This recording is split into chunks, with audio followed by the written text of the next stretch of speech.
Daily 24/7 देख रहे हैं आप। मैं हूं आपके साथ इशिका त्यागी। तो दुनिया के नक्शे पर इस वक्त महायुद्ध का एक ऐसा नया चैप्टर शुरू हो चुका है जिसने वॉशिंगटन से लेकर मॉस्को तक हड़कंप मचा दिया है। खुद को दुनिया का चौधरी समझने वाला अमेरिका और उनकी गीदड़ भभकियों के उस्ताद डोनाल्ड ट्रंप को ईरान ने ऐसा तगड़ा झटका दिया है कि उनकी सारी डील मेकिंग धरी की धरी रह गई है। ट्रंप साहब ट्रुथ सोशल पर बैठकर दुनिया को डरा रहे थे कि हॉर्मुज स्ट्रेट से गुजरने वाले जहाजों पर अमेरिकी टोल टैक्स लगा देंगे, मानो ये समंदर उनकी जागीर हो। लेकिन ईरान ने मुंह तोड़ जवाब दे दिया है। अमेरिका के इस दोगले चेहरे को ठेंगे पर रखते हुए बीच समंदर में वो तमाचा जड़ा है ईरान ने कि ट्रंप प्रशासन के तोते उड़ गए हैं।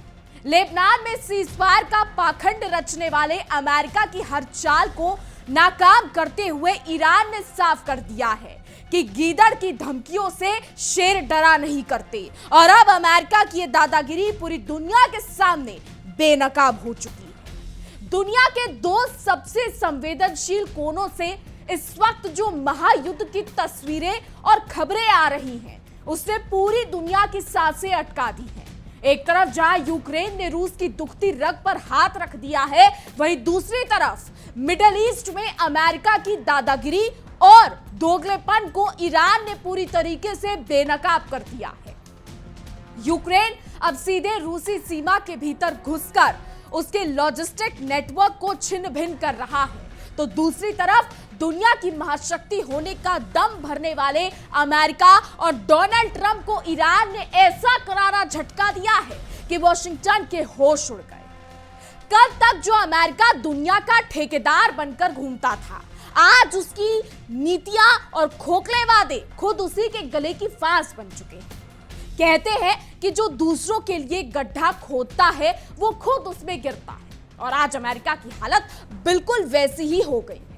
लेबनान में सीजफायर का नाटक रचने वाले अमेरिका को ईरान ने उसकी औकात याद दिलाते हुए दुनिया के सबसे महत्वपूर्ण समुद्री रास्ते यानी हॉर्मुज स्ट्रेट को फिर से बंद करने का ऐलान कर दिया है।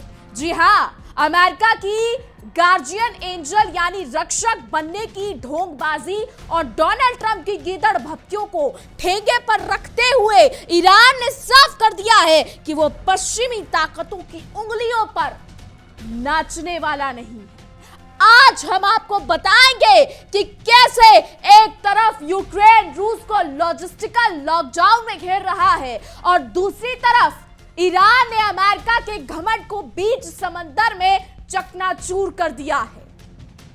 पहले बात करते हैं उस अमेरिका की जो हर अंतरराष्ट्रीय समझौते को अपनी बपोती समझता है और जब मन आए अपनी बात से मुकर जाता है।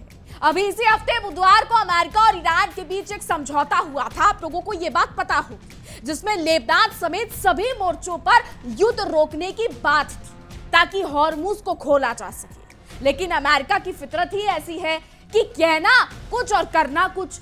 समझौते की स्याही अभी सूखी भी नहीं थी कि अमेरिका की शय पर इजराइल ने दक्षिणी लेबनान में दो बड़े आत्मघाती हमले कर मासूमों का खून बहा दिया। हालांकि लेबनान की अगर हम बात करें तो लेबनान में कहा जाता है कि वहां पर जो हिजबुल्लाह है वो आतंकवादी गुट है, ये इजराइल और अमेरिका की तरफ से कहा जाता है, लेकिन ईरान इनको प्रॉक्सी ग्रुप्स कहता है। बहरहाल आगे बढ़ते हैं और आगे बात करते हैं। अब इस खुली धोखाधड़ी को देखकर ईरान का खून खौल उठा और उसने तुरंत जैसे को तैसे का जवाब दे दिया और हॉर्मुज को जहाजों के लिए फिर से सील कर दिया। यानी एक तरफ जब लेबनान पर हमला हुआ तो ईरान ने भी यहां पर चक्रव्यूह रच दिया। अब देखा जाए तो ईरान और अमेरिका के बीच डील तो हो गई, लेकिन 60 दिनों का टाइम भी दे दिया, चलिए ये भी मान लेते हैं।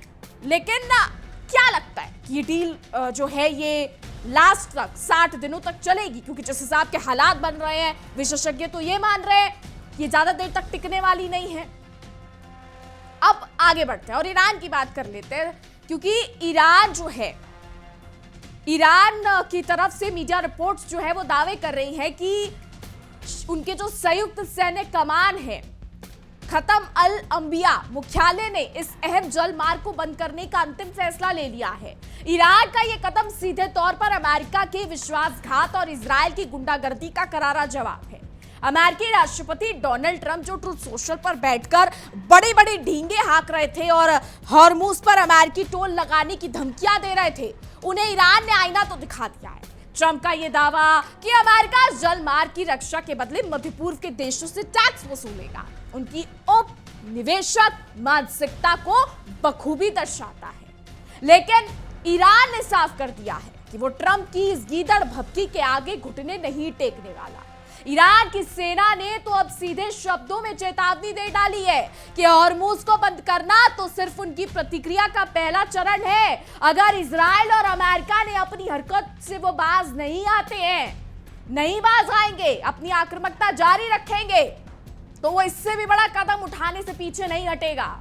ईरान ने इस बार आर पार की लड़ाई का मन बना लिया है और साफ संकेत दे दिए हैं कि वो लेबनान पर होने वाले हमलों के बदले सीधे इजराइल को अपनी मिसाइलों के निशाने पर ले आ सकता है।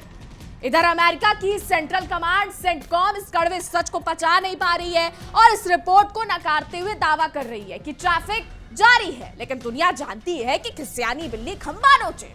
अमेरिका अब केवल अपनी साख बचाने के लिए हाथ पैर मार रहा है।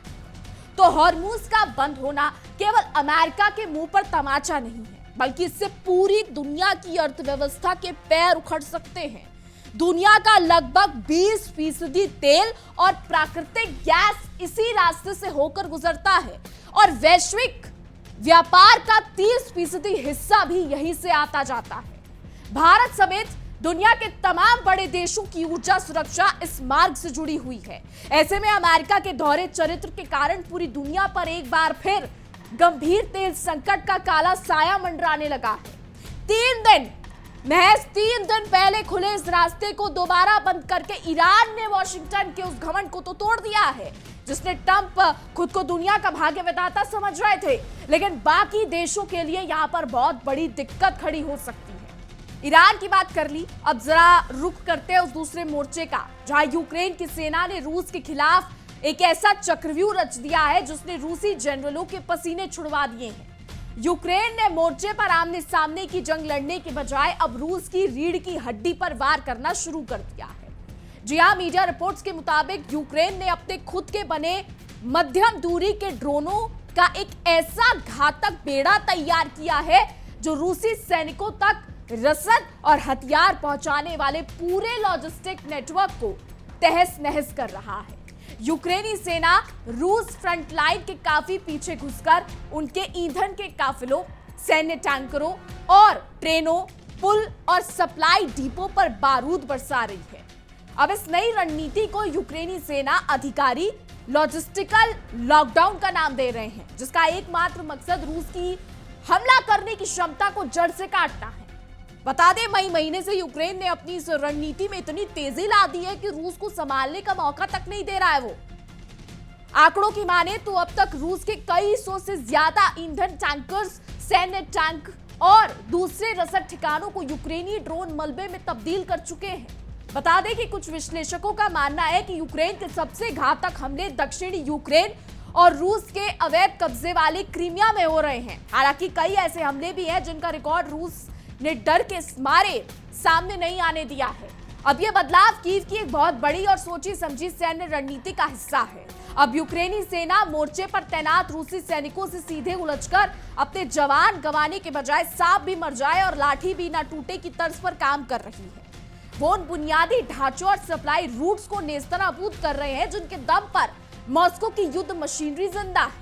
इसके लिए यूक्रेन ने 50 से 300 किलोमीटर की मारक क्षमता वाले नई पीढ़ी के स्वदेशी ड्रोनों का निर्माण किया है। जी हां, मीडिया रिपोर्ट्स के मुताबिक इनमें FP2 और बेहेमोथ जैसे अत्याधुनिक ड्रोन सिस्टम शामिल हैं, जो युद्ध के मैदान से सैकड़ों किलोमीटर दूर बैठे रूसी ठिकानों को अचूक सटीकता से तबाह कर रहे हैं।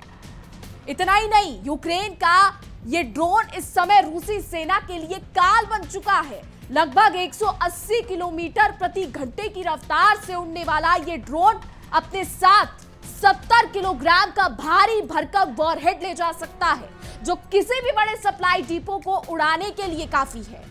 सबसे बड़ी बात यह है कि रूस के महंगे और बड़े बड़े एयर डिफेंस सिस्टम इन छोटे और तेज तर्रार ड्रोनों को ट्रैक करने में पूरी तरीके से नाकाम साबित हो रहे हैं। इसके अलावा आपको यह भी बता दें कि यूक्रेन की अनमेन्ड सिस्टम्स फोर्सेस ने यह भी कहा है, मीडिया रिपोर्ट्स दावा कर रही हैं कि पिछले 1 साल के भीतर यूक्रेन के मध्यम दूरी के स्ट्राइक मिशनों में 28 गुना की भारी बढ़ोतरी दर्ज की गई है।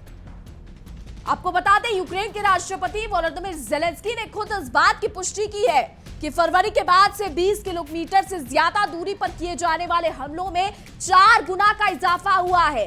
ज़ेलेंस्की ने लंबी दूरी के ड्रोन हमलों को अपनी सेना की सर्वोच्च प्राथमिकता घोषित कर दिया है, जिसका असर अब साफ दिखाई दे रहा है।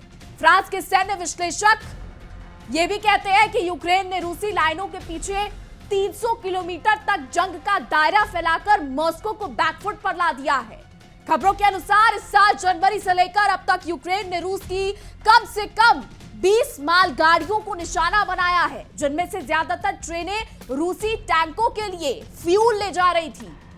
यूक्रेन के इन हमलों का अब सबसे बड़ा केंद्र इस समय क्रीमिया बना हुआ है, जिसे रूस ने 2014 में जबरन हड़प लिया था। यूक्रेन अब अपने इस हिस्से को वापस छीनने के लिए एड़ी चोटी का जोर लगा रहा है और उसने क्रीमिया को रूस की मुख्य भूमि से जोड़ने वाले सड़कों और पुलों के नेटवर्क को निशाना बनाना शुरू कर दिया है। यूक्रेनी ड्रोन यूनिट्स ने बार बार चौनहार पुल पर हमले किए हैं, जो क्रीमिया के लिए सबसे ज्यादा महत्वपूर्ण लाइफलाइन माना जाता है। हालात यह है कि रूस के बिठाए गए अधिकारियों को भी इस नुकसान और बार बार रुकने वाले ट्रैफिक की बात कबूल करनी पड़ी है और उन्हें क्रॉसिंग जो वहां पर है उस जैसे अस्थायी रास्तों के सारे काम चलाना पड़ा है। हालांकि एक बात आपको बता दें कि युद्ध चाहे कोई भी लड़े, लेकिन इसमें सबसे ज्यादा नुकसान आम जनता का होता है। अगर कोई पिसता है तो वो है आम जनता। अगर कोई अपने परिवार से दूर होता है तो ये सब युद्ध के कारण ही होता है। अगर किसी परिवार का सदस्य बिछड़ता है तो उसमें पिसता वही है, आम आदमी।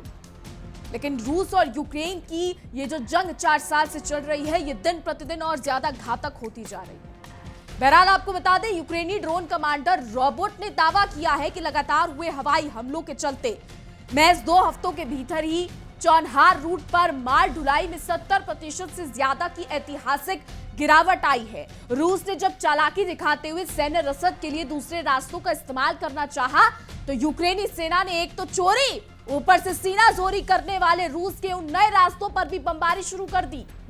पूर्वी यूक्रेन के कब्जे वाले इलाकों से रूस को जोड़ने वाले हाईवे अब इतने असुरक्षित हो चुके हैं कि वहां के रूसी समर्थक अधिकारियों ने सुरक्षा का हवाला देते हुए ट्रैफिक पर पूरी तरीके से रोक लगा दी है। बता दें, मीडिया रिपोर्ट्स के मुताबिक यूक्रेन की इस आक्रामक और सटीक रणनीति का असर जमीन पर दिखने लगा है, जहां उसने हाल के महीनों में कई खोए हुए इलाकों पर दोबारा नियंत्रण हासिल कर लिया है। दूसरी तरफ रूसी सेना को इतनी तेज रफ्तार से साजो सामान और रसद का नुकसान हो रहा है कि रक्षा विशेषज्ञों का मानना है कि मॉस्को के लिए इस नुकसान की भरपाई करना अब उसके बूते से बाहर हो चुका है। रसद और ईंधन की भारी किल्लत के कारण युद्ध के मैदान में रूसी सेना की हमले करने की रफ्तार पूरी तरीके से धीमी पड़ गई है और मॉस्को के लिए इस युद्ध को खींचना अब लोहे के चने चबाने जैसा साबित हो रहा है। तो कुल मिलाकर दुनिया के 2 अलग अलग कोनों में चल रही ये जंग इस बात की गवाह है कि अब पानी सर से ऊपर जा चुका है। एक तरफ यूक्रेन ने रूस के घमंड को उसके सप्लाई रूट काटकर चकनाचूर कर दिया है, तो दूसरी तरफ ईरान ने अमेरिका की उस खोखली दादागिरी को बेनकाब कर दिया है जो खुद को दुनिया का रखवाला समझती थी। डोनाल्ड ट्रंप साहब की खोखली धमकियां और अमेरिका की दोगुनी नीतियां अब उन्हीं के अंतरराष्ट्रीय समझौतों की धज्जियां उड़ा रही हैं। हॉर्मुज की नाकेबंदी ने यह साबित कर दिया है कि अगर अमेरिका दूसरों के घरों में आग लगाएगा तो उस आग की लपटों से उसका खुद का झुलसना भी तय है। तो रूस और यूक्रेन के बीच चल रही इस जंग ने अब उस मोड़ पर दस्तक दे दी है जहां केवल हथियारों की ताकत नहीं बल्कि दिमाग की बिसात पर क्षय और मात का खेल खेला जा रहा है। यूक्रेन ने अग्रिम मोर्चे पर सीधे टकराने के बजाय रूस की कमर तोड़ने की जो रणनीति अपनाई है, उसने क्रेमलिन के रणनीतिकारों को दिन में तारे दिखा दिए हैं। युद्ध की इस नई परिभाषा में अब जीत उसकी नहीं हो रही है जिसके पास सैनिक ज्यादा है, बल्कि उसकी हो रही है जो दुश्मन के निवाले को उसके मुंह तक पहुंचने से पहले ही छीन ले रहा है। यूक्रेन का ये लॉजिस्टिकल लॉकडाउन रूस के लिए एक ऐसा अंतहीन बुरा सपना बन चुका है जिससे बाहर निकलने का उसके पास कोई रास्ता नहीं है, उसे कुछ नहीं सूझ रहा है।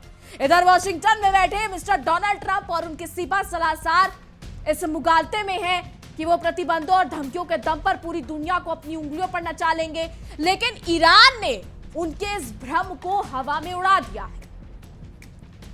अमेरिका की पुरानी आदत रही है कि वो अपने आप को चौधरी समझने की भूल करता रहता है। वो सोचता है कि दुनिया का भाग्य विधाता वही है, हर जगह अपना ढिंडोरा पीटना, अपना मुनाफा ढूंढता है और हॉर्मुज स्ट्रेट पर टोल टैक्स लगाने की ट्रंप की धमकी सी घटिया सोच का नतीजा है। लेकिन तेहरान ने साफ कर दिया है कि वो अमेरिका की इस चौधराहट को बर्दाश्त नहीं करेगा और अगर अमेरिका अपनी हरकतों से बाज नहीं आया तो मिडिल ईस्ट से उठने वाला ये तूफान वॉशिंगटन के सियासी गलियारों को भी अपनी चपेट में ले लेगा। अब रणनीतिक मामलों के जानकारों का कहना है कि यूक्रेन की इस ड्रोन क्रांति ने दुनिया भर के सैन्य विश्लेषकों को हैरान कर दिया है।